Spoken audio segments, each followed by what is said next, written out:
Welcome to Live Podcast. As we journey through the Bible, we are officially starting yet another book, and that is the book of Leviticus. Leviticus is the third book of the Bible. From the beginning of the year, we started with Genesis, then we went to Exodus, and now we are in Leviticus. Leviticus has 27 chapters, and it was written by Moses. So let's start. Chapter 1.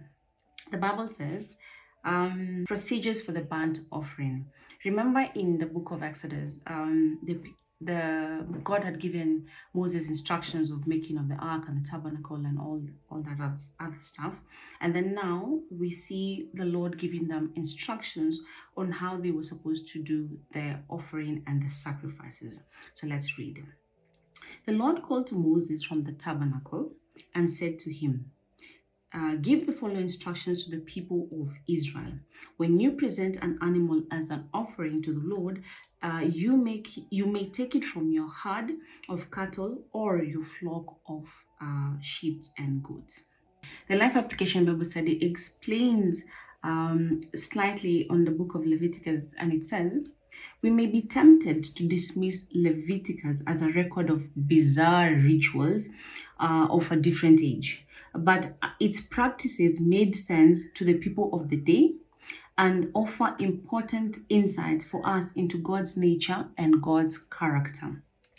Animal sacrifice seems obsolete and repulsive to many people today. But animal sacrifices were practiced in many cultures in the Middle East. God used the form of sacrifice to teach his people about faith. Sin needed to be taken seriously.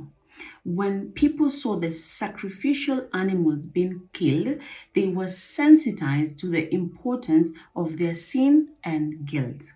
Our culture's casual attitude towards sin ignores the cost of sin and need for repentance and restoration.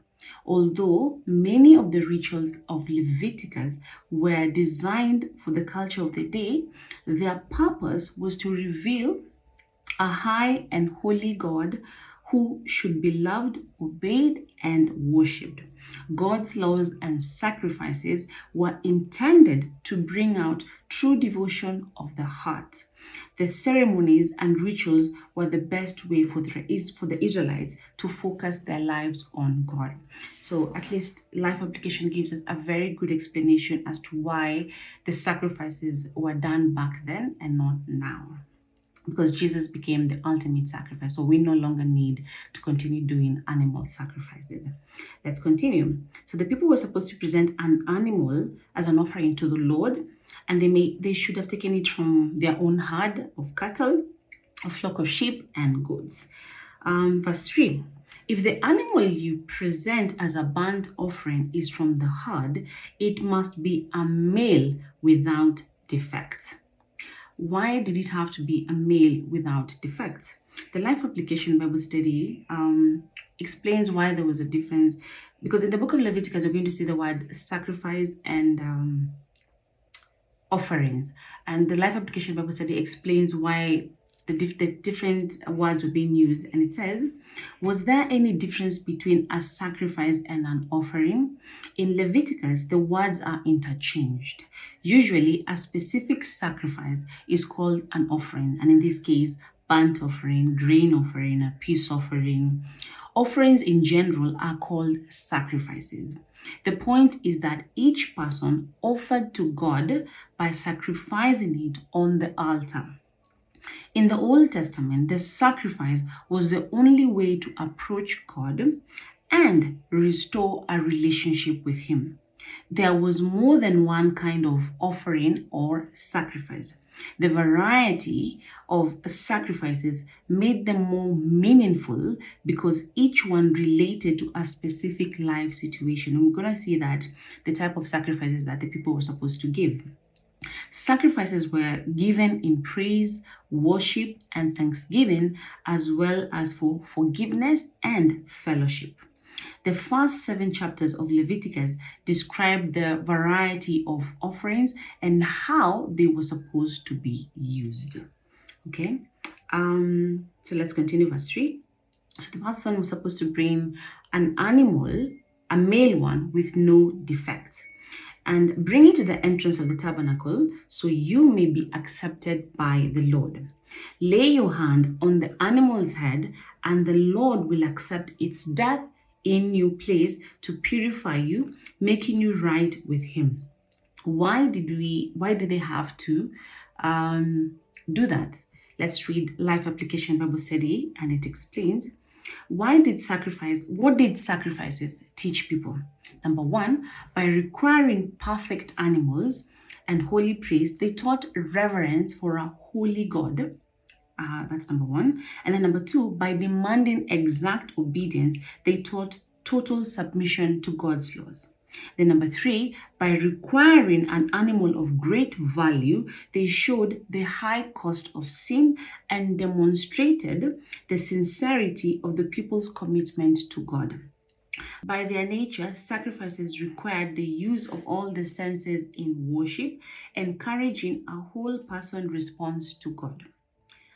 Some sacrifices were voluntary, while others were required. The sacrificial system taught a combination of requirement before God, but also presented opportunities for heartfelt voluntary response to God. Okay, so the person was supposed to lay your hand on the animal's head, and the Lord will accept its death in your place to purify you, making you right with Him. Verse 5, then slaughter the young bull in the Lord's presence, and Aaron's sons, the priests, will present the animal's blood by splattering it against all sides of the altar that stands at the entrance to the tabernacle. Let's read Life Application Bible Study. It explains the significance of the animal sacrifices and what God was trying to teach His people. And it says, when God taught His people to worship, He placed great emphasis on sacrifices. Why?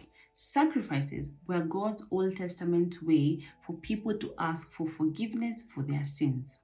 Since creation, God has made it clear that sin separates people from Him, and that those who sin deserve to die because everyone has sinned, as per Romans 3:23. God designed sacrifice as a way to seek forgiveness and restore a relationship with Him. Because He is God, He is a God of love and mercy. God decided from the very first that He would come into our world and die to pay the penalty for all humans. This He did in His Son, who is still God, became a human being in the meantime. Before God made this ultimate sacrifice of His Son, He instructed people to kill animals as sacrifices for sin. So Life Application Bible Study explains why there was need of the animal sacrifice and what it signifies. Let's continue. Verse 6. Then skin the animal and cut it into pieces. The sons of Aaron, the priest, will build a wood fire on the altar. They will arrange the pieces of the offering, including the head and the fat, on the wood burning the altar. But the internal organs and the legs must first be washed with water. Then the priest will burn the entire sacrifice on the altar as a burnt offering.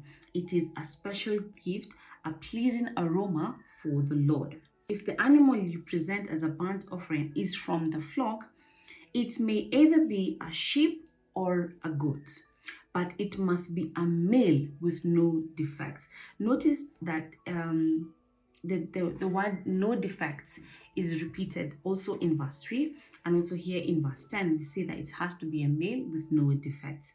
Slaughter the animal on the north side of the altar in the Lord's presence, and Aaron's sons, the priest, will splatter its blood against all sides of the altar.